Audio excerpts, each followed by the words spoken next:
กราบสบายดีและสวัสดีพ่อแม่พี่น้องป้องปายเบอร์สุขุสุคนเนาะวันนี้มาพบกับบ้าวลุยคนเก่าคนเดิมอีกแล้วพี่น้องเอ๋ยจังใดก็ขอฝากความฮักและความคิดฮอดไปหาพี่น้องเอฟซีที่ทางฝั่งไทยนำเด้อเนาะ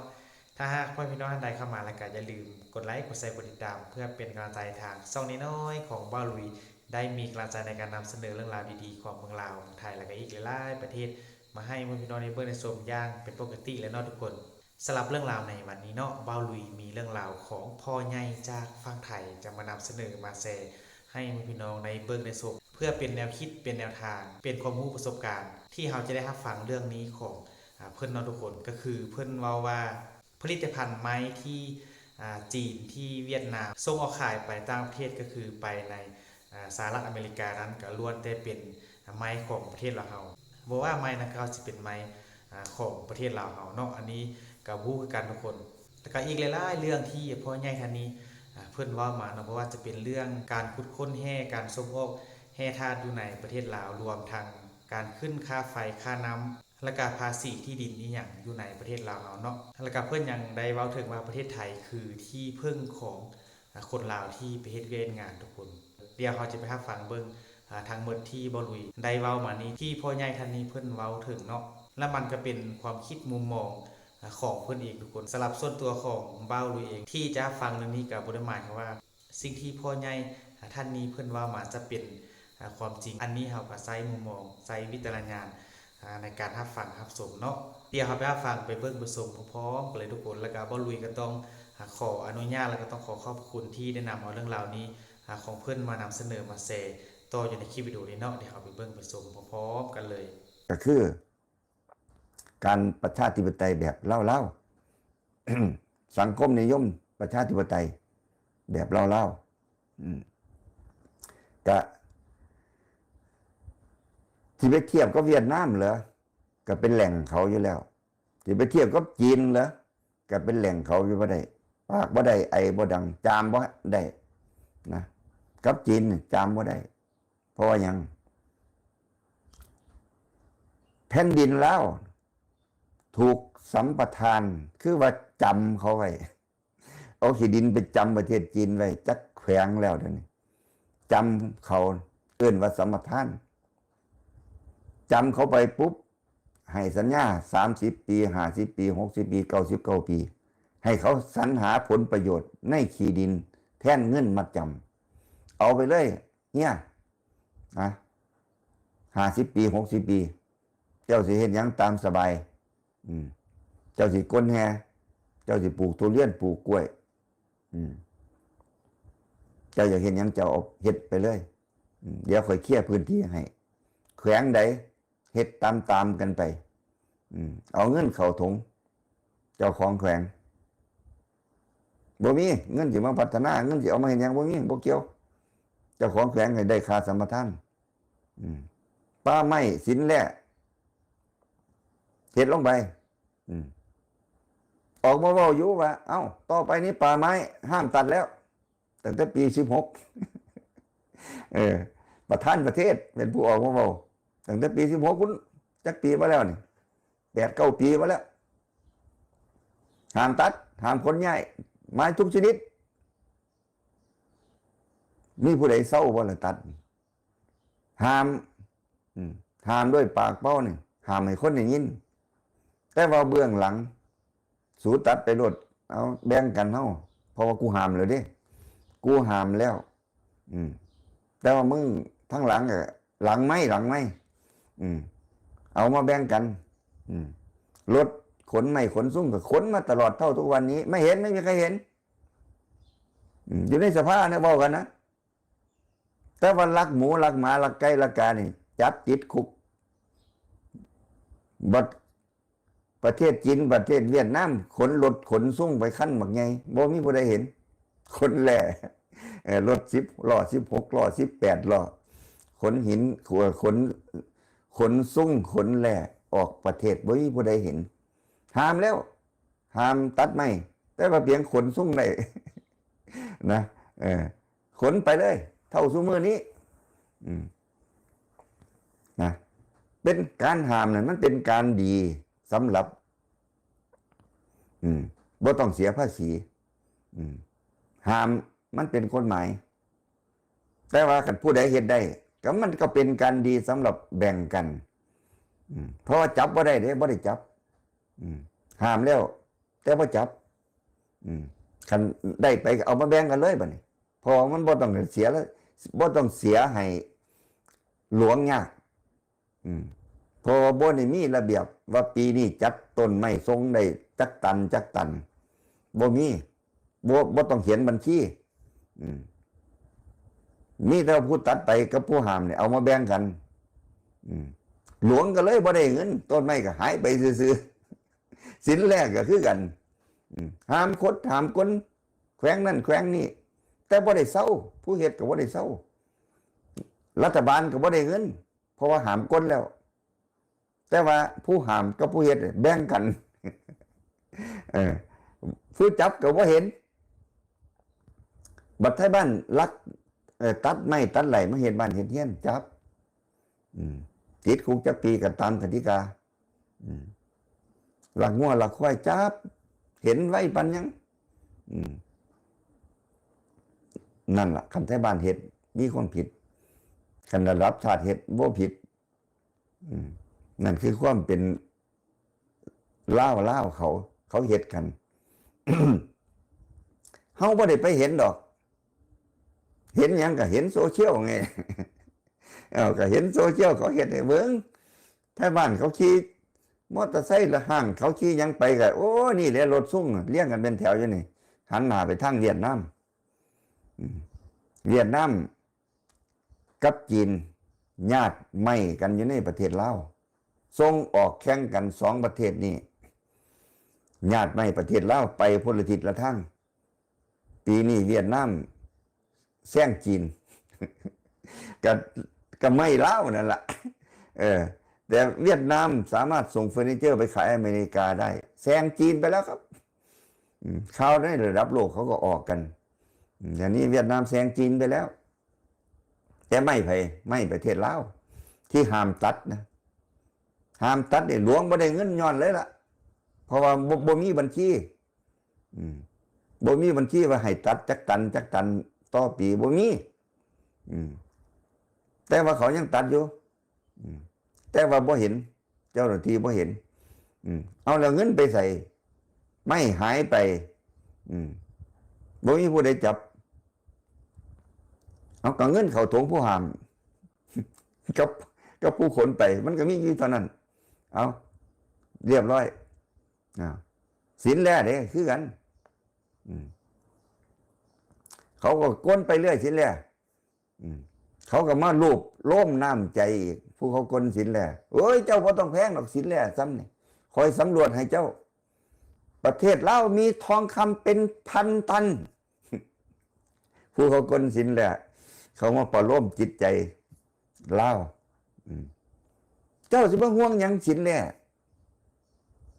คอยเฮ็ดไปคอยสำรวจไปเดี๋ยวนี้เป็นพันตันทองคำประเทศลาวเนี่ยเจ้าสิร่ำสิรวยขึ้นมา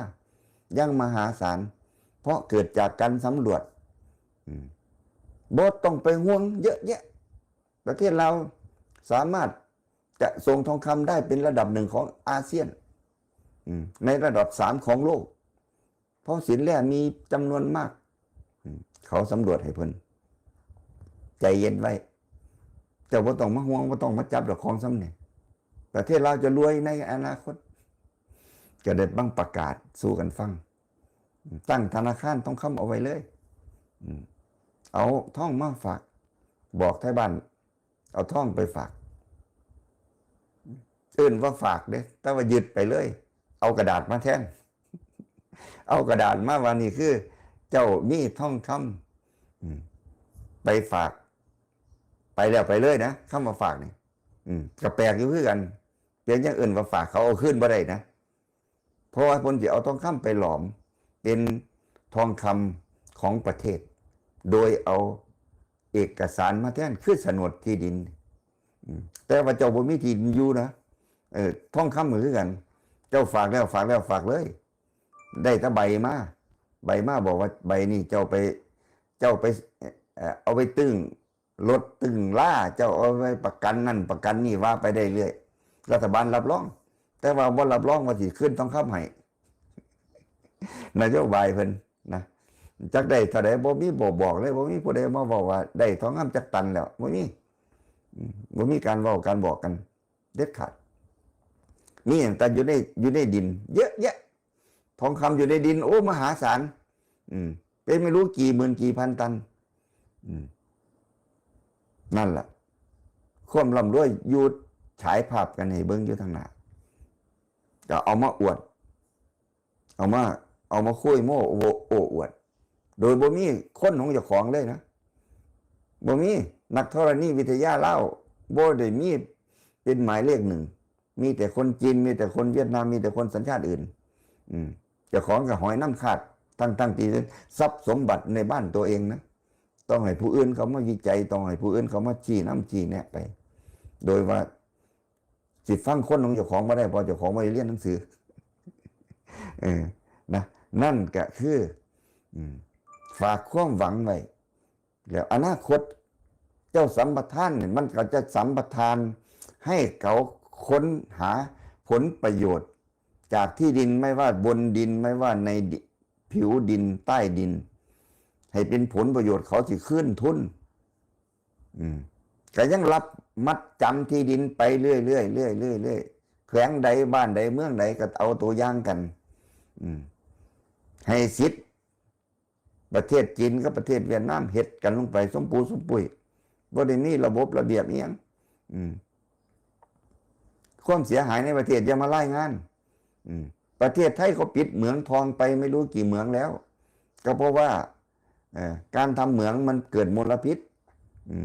เหมืองตะกั่วเห็นมั้ยเมืองปีล็อกบ้านเฮาจักปีมาแล้วสั้นใต้ดินมันยังเป็นอันตรายอยู่เลย40-50 ปีมาแล้วตั้งแต่เขาปิดเหมืองมาเนี่ยหาตะกั่วกันนะลาวบ่สนยังมาบอกข่าวยังมาออกข่าวยังมาเว้าวัฒนสัมปทานได้เอามาปล่อยเขาเฮ็ด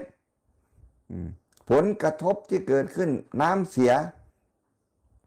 คนกินปลาบ่ได้คนใส่น้ำบ่ได้แต่ยังมาเว้ายังมาปากห้ามทำข่าวนั่นล่ะความเป็นคนเล่าระดับรากหญ้าเขาสิอยู่จังใดเฮาก็เคยบอกเคยเว้ามาหลายเทื่อแล้วว่าคนลาวตัวคนลาวรากหญ้าทั่วไปนะ80% ของคนยากจนถ้าเป็นคนที่มีหัวสมองมีความคิดมีอยากเอาตัวรอดได้อย่างน้อยต้องหันหน้ามาเบิ่งประเทศไทยว่าประเทศไทยก็คือที่พึ่งของคนลาวมันบ่เต็มเป็นดอกแล้วเขาคนที่เขามาแล้วมันก็ประจักษ์ตัวเขาเองบ่ต้องให้หลวงแจ้งบ่ต้องให้ผู้ใดผู้ใดมันซึมซาบไปในใจของเขาเองเขารู้แล้วว่าประเทศไทยคือที่พึ่งที่เขาสิหลุดพ้นออกจากวิถีชีวิตที่รัฐบาลคอมมิวนิสต์ปกครองเขาอยู่เสมอนี้ดีที่มันยังมีคำว่าประชาธิปไตยติดสอยห้อยตามมาอยู่ก็เลยพ่อได้เที่ยวมาประเทศไทยได้มาเห็นรายได้มาเห็นวิถีชีวิตในเมืองไทยมันก็เป็นทางรอดของคนต่อสู่ชีวิตขันคนบ่ส่วนก็บ่ต้องไปก้าวถึงคนเปอร์เซ็นต์หน่อยคนบ่ต่อสู่ชีวิตคนที่ดักดันลุ่มหลงเชื่องมงายเอียงก็แล้วแต่มันก็เป็นคนกลุ่มน้อยซอยว่าได้คนประเภทนั้นอยู่ไหนก็มีอยู่อเมริกาก็มีอยู่ในประเทศไทยอยู่ในประเทศจีนมีหมดแต่ว่าต้องไปก้าวถึงเขาในเมื่อว่าเขาไม่กระตือรือร้นที่จะช่วยเหลือตัวเองก็แล้วไปแต่คนที่กระตือรือร้นช่วยเหลือสอดส่องมองหาโอกาสมีโอกาสเดียวของคนเราก็คือประเทศไทยแผ่นดินไทยแผ่นดินเวียดนามเหรอเอาเจ้าเว้าภาษาเวียดนามเป็นบ่ล่ะแผ่นดินจีนเหรอเจ้าเว้าจีนเป็นบ่ล่ะเจ้าต้องเรียนซะก่อนพ่อแม่คิดว่าจีนจะมาปกครองประเทศทำยังไงเราหนีไม่ได้เดี๋ยวนี้ส่งลูกเรียนภาษาจีน อืมนั่นคือขั้นต้นนะขั้นต้นต้องเรียนภาษาสะก่อนตั้งแต่น้อยๆแล้วคนลาวเนี่ยตั้งแต่เด็กน้อยหัวโตกำปั้นจนฮอดเฒ่ารุ่นพ่อใหญ่ป่องลึกใกล้ที่เขาโล่งกระซังเขาสามารถสื่อสารกับประเทศไทยได้โดยตรงเจ้าบ่ต้องหัดเจ้าบ่ต้องมีพื้นฐานภาษานั่นคือปองออกชัดเจนคนลาวมีปองออกตัวคนนะบ่เป็นคอมมิวนิสต์อันคอมมิวนิสต์ที่ติดสอยห้อยตามที่พยายามที่จะปกป้องพยายามที่จะย่องย่อส้มเซ้ยพรรคคอมมิวนิสต์อยู่นั่นมันก็มีไม่กี่คนหรอกแต่เขาเป็นที่ปราบปลื้มของพรรคคอมมิวนิสต์จะแล้วไปก็จะไปต่อรอต่อเถียงกับเขาสิเอิ้นว่ามนุษย์ทำมนุษย์มาจะใส่กันแล้วแต่ละมันก็สิขึ้นมาเฮามาหอนก็ว่าไปมาชื่นชมโดยรับหูรับตาถมน้ำลายรถฟ้ามันก็จะตกไปรถนามันนะผู้ใดมาแข่งกับประเทศไทยผู้ใดมาเปรียบเทียบกับประเทศไทยมันก็ถมน้ำลายรถฟ้านะไปหอดหูผู้ใดเขาก็ใส่ละนามันเป็นผู้ยังไงผู้ยังไงนาเขาก็จะโอ้บักมาตาใส่น่ะเขาเริ่มต้นเขาไอ้พวกโลกแบนทุกคนเนี่ยไอ้พวกนี้มนุษย์โลกแบนเขามาวัดที่นั่นกับพวกมนุษย์ทำหรือว่าเป็นโซเชียลที่ไม่มีตัวตนเอาขึ้นมาโพสเอาเขียนคำงงๆง่ายๆขึ้นมาเอาขึ้นมาโพสขึ้นโซเชียลไม่มีตัวตนเป็นผีมีชีวิตพวกนี้เป็นผีที่มีชีวิตมาท่องยุดโซเชียลกับเขาสร้างเพจสร้างยังขึ้นมาเพื่อให้พรรคคอมมิวนิสต์ได้อบอุ่นหัวใจว่าจะของดำเนินการดูแลประเทศชาติให้ไทยเจ้าของได้ฟังว่าได้เฮ็ดเฮาได้ดูแลเฮาได้ยกย่องเฮาได้สร้างบ้านแปลงเมือง50 ปีไม่หนีดีล่ำเลิศสุภาครัฐมีบุญคุณเว้าไปเพื่ออย่างเพื่อให้เจ้าของได้อยู่ไปเรื่อยๆกินไปเรื่อยๆไม่ต้องมองถึงอนาคตตัวเขาเองเขาก็รู้ว่าประเทศไม่ได้มีอนาคตอะไรแต่กูขอสะสมอำนาจขอสะสมทรัพย์พร้อมที่จะกระโจนออกจากประเทศซื้อทรัพย์สินไว้ต่างประเทศซ้ำใดซ้ำหนึ่งก็ซื้อไว้ประเทศไทยซ้ำใดซ้ำหนึ่งก็ไปซื้อไว้เมืองนอกคันฐานะสูงๆออสเตรเลียอเมริกายุโรปใส่กระซื้อทรัพย์สินเขาไว้เพื่อวันหนึ่งตัวเองจะได้ออกไปญาติพี่น้องเจ้าของจะได้ออกไปแผ่นดินลาวก็จะตกอยู่ในอานัตของผู้ที่เขามาสัมปทาน99 ปี60 ปี4-5 ปีแรกมันยังไม่เห็นผลเท่าไหร่หรอก10 20 30 ปีหลังไปมันก็จะงวดเขาเรื่อยๆมันก็จะงวดเขาเรื่อยๆพอเขาต้องการขึ้นทุนเขาได้สัมปทานต่อไปเวียงจันทร์ก็ต้องถูกสัมปทานนะนครเวียงจันทร์นี่นครหลวงพระบางนี่ก็ต้องถูกสัมปทานจากคนที่เขามองผลประโยชน์ออกประเทศจีนถ้าล่องประเทศจีนสัมปทานหมดทั้งบางเลยหมดหลวงพระบางเลยเขาจะบริหารจัดการเองดอกเขารู้ว่าผลประโยชน์เขาจะเหตุได้ยังไงแต่ว่าคนเล่าเหตุบ่ได้แต่ว่าทุนจีนเขาทำได้เพราะทุนเขาเยอะเขามีหัวในการจัดการแต่คนเล่ามีหัวอย่างเดียวจะเอาเงินเขาถงเอาเขาไปเขามากอะการบริหารจัดการเป็นของเขาแล้วก็เหมือนระบบไฟฟ้าขายไฟฟ้าอย่างทั้งหลายนี่เขามาสร้างเขื่อนเขาเอาไฟฟ้าคืนไปเขาก็บริหารจัดการเองแล้วไฟฟ้าที่คนลาวใช้คนเล่าบริโภคหลวงก็บ่มีวิธีการจัดการตัวเองเป็นหนี้ก็มาขึ้นค่าไฟคนเล่าก็เลยเป็นทาสหาเงินใช้หนี้แทนนายเอาไปเลยได้เงินนายเอาเงินใส่ถุงไปแล้วแต่ว่าให้ขาทาสคนเล่าทั่วประเทศเป็นผู้รับใช้หนี้แทนโดยอย่างขึ้นค่าไฟที่เอาเงินไปใส่หนี้ขึ้นบ่มีเหตุมีผลอย่างทั้งสิ้นเอิ้นว่าเจ้าของเป็นหนี้ ก็ต้องเอาเงินหนี้เนี่ยไปใช้แต่ว่าเงินที่ได้มาเข้าถงไผถงมันเอาแล้วอนาคตต่อไปเนี่ยเอามันว่าขึ้นภาษีที่ดินเอาภาษีหาปูหาปลาหาหน่อไม้ขึ้นทุกอย่างเอาถือว่าขึ้นยังไงแหละตั้งแต่ขี้เกียจเขาไปก้นขี้เกียจขึ้นมาเขาไปหักหน่อไม้มายังห้ามเขาเด้ถ้าเจ้าจะเห็นเป็นอุตสาหกรรมเจ้าจะต้องมาเสียภาษีเห็นไหมล่ะของป่าของป่าที่เขาอุตสาห์ไปหักใส่แรงงานอย่างเดียวให้เขาเห็ดอยู่เห็ดกินอย่างเดียวแต่เจ้าเห็ดขายเจ้าต้องเสียภาษีเอาแล้วขี้เกียจภาษีขี้เกียจก็มีนะห้ามนอกจากเอาไปตกเบ็ดกันเจ้าที่เอาไปเฮ็ดขายให้ประเทศจีนเจ้าต้องเสียภาษีนั่นแหละเห็นบ่ล่ะนั่นแหละหาวิธีทุกวิธีว่าแต่เขาสิมีรายได้หยังขึ้นมาเนี่ยให้เขามีรายได้บ่ได้กูต้องมาเก็บภาษีกับมึงนั่นคือวิธีคิดของรัฐบาลลาวแต่ละแขวงนะออกแบบมาคันแขวงได้ผลกับเลียนแบบไปตามๆกันก็คือเฮ็ดทางนี่แหละเลียนแบบกันเลยก็ลองว่าหลวงพระบางเฮ็ดได้ซ่อมทางหลวงโดยประชาชนนี่นะขันลองเฮ็ดได้แขวงอื่นก็ต้องเฮ็ดคือกันก็เอาแขวงนี่ไปเป็นตัวอย่างอยู่ในสภาเฮ็ดได้แล้วประชาชนให้ความร่วมมือ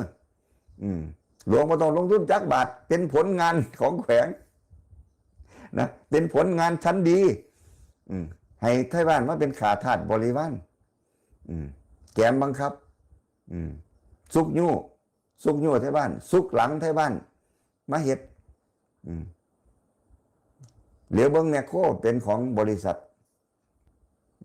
แต่ว่าแมคโครไว้จะไปเฮ็ดเอาเงินหลวงแต่ว่าทางเทเอาไทบ้านมาซ่อมแล้วก็เป็นผลงานด้วยขันผู้ใดเฮ็ดได้เอาไปยกย่องชมเชยอยู่ในสภาเดี๋ยวก็เอาเลียนแบบตามกันไปคือว่าเริ่มต้นจากรากหญ้าที่เขาเฮ็ดอยู่ในหมู่บ้านให้เห็นแล้วหมู่บ้านใดสิได้90%หมู่บ้านใดเริ่มชื่นชมยินดีเอาตัวอย่างกันล่ามมาฮอดถนนหลวงนั่นแหละคือการวิวัฒนาการของประเทศลาวการเฮ็ดในประเทศลาวก็เฮ็ดไปอย่ามาเปรียบเทียบกับประเทศอื่นเขาเพราะว่าเขากับเจ้าของมันไปไกลกันไปแล้วการท่องเที่ยวของประเทศลาวสิมาอ่านว่าเปรียบเทียบกับท่องเที่ยวประเทศไทยนี่ป๊าดคันนั้นเป่าวนกินเขาว่ามึงก็บังอาจ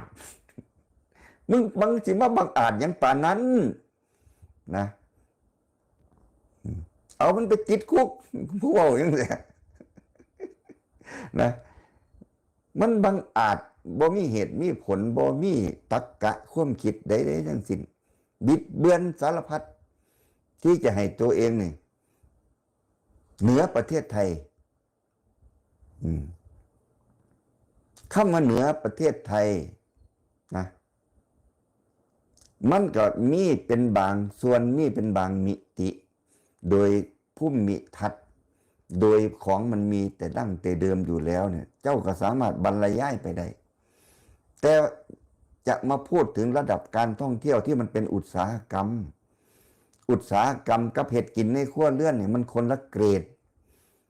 ท่องเที่ยวไทยเนี่ยมันเป็นอุตสาหกรรมระดับโลกใครมันรถยนต์เดี๋ยวนี้มันเป็นโลดสลอยไปแล้วการท่องเที่ยวประเทศไทยเนี่ยนะโลดสลอยที่ราคาถูกใครๆก็แตะต้องได้นั่นคือการท่องเที่ยวของประเทศไทยใครๆก็อยากมามีทุนน้อยอยู่ได้นานนั่นคือการท่องเที่ยวประเทศไทยไปประเทศลาวเด้เขาไปล่องเบิงบ่ว่าลาวบ่ว่าเขมรอยากไปล่องเบิงไหนๆก็ได้มาแล้วไปจอดเบิงจังน้อยเถอะไปเซามอเตอร์ไซค์ขี่ติดตุ่มกันไปนาแรงมันฟุ้นไงกุ๊บเขาก็ได้เห็นว่าโอ้โถตายกูว่าสิมาจาก3 มื้อโอ้นอนคืนเดียวกลับมิดจัด เอาเป็นยังไงเนาะพี่น้องหลังจากที่ได้เบิ่งได้ชมได้รับฟังเรื่องราวของพ่อใหญ่จากฝั่งไทยเพิ่นเว้าถึงประเทศลาวเฮาทุกคนที่เพิ่นเว้าถึงการส่งไม้ออกรวมทั้งแห่ทางแล้วก็อีกหลายๆสิ่งหลายๆอย่างที่พ่อใหญ่เพิ่นเว้าถึงอยู่ในคลิปวิดีโอนี้เนาะเฮาฟังไปมีความรู้สึกนั่นแหละทุกคนสำหรับส่วนตัวของบ่าวหลุยแล้วเนาะสำหรับเรื่องราวที่พ่อใหญ่เพิ่นเว้ามาว่ามันเป็นแนวใดเนาะเฮารับฟังไปเพื่อเป็นแนวคิดเป็นแนวทางให้แก้ตนเอง กับสิ่งที่พ่อใหญ่เพิ่นเว้ามาว่ามันเป็นแนวนั้นแท้บ่เนาะสำหรับส่วนตัวของบ้าวลุยเองเนาะเรื่องการพัฒนาสร้างสรรค์ประเทศชาติอันนี้มันก็มีทิศทางมีนโยบายมีแผนการของประเทศไผมันเนาะบางเทื่อรัฐบาลเฮาเพิ่นก็มีแผนในการสร้างสรรค์พัฒนาว่าจะเป็นทางด้านการขุดค้นแร่ธาตุโดยให้ต่างประเทศมาลงทุนเนาะแล้วก็บ่าวลุยคิดว่าต่างฝ่ายต่างได้ผลประโยชน์เท่าไหร่เนาะคันว่ามีแต่ฝ่ายใดฝ่ายหนึ่งใดผลประโยชน์เพียงฝ่ายเดียวมันบ่มีไผจะเฮ็ดแบบนั้นเนาะทุกคนและการทุกสิ่งทุกอย่างที่เราจะตั้งปฏิบัติอยู่นั้นมันก็มีผลดีและก็ผลเสียเคียงคู่กันไปเนาะบ่ว่าแต่อยู่ประเทศใดทุกคนบางสิ่งบางอย่างมันก็ถูกใจประชาชนบางสิ่งบางอย่างมันก็บ่ถูกใจมันก็เป็นของคู่กันอยู่แล้วเนาะอันนี้เราก็ได้รับฟังในมุมมองแนวคิดของพ่อใหญ่จากฝั่งไทยที่เพิ่นเว้ามาแล้วก็พ่อพี่น้องได้มีความรู้สึกแล้วว่ามีมุมมองใดๆที่แตกต่างจากพ่อใหญ่ท่านนี้เพิ่นเว้ามาได้ทุกคนก็สามารถคอมเมนต์มาให้บ่ลุยรับฟังรับรู้นำได้เด้อเนาะสำหรับมื้อนี้เนาะบ่ลุยก็จะขออำลาพาจากพ่อพี่น้องไปเพียงส่ำนี้เนาะถ้าคลิปวิดีโอต่อไปบ่ลุยมีเรื่องราวดีๆก็จะคอยนำมาเสนอมาแชร์ต่อให้พี่น้องได้เบิ่งได้ชมอีกทุกคนสุดท้ายนี้ขอกล่าวคำว่าสบายดี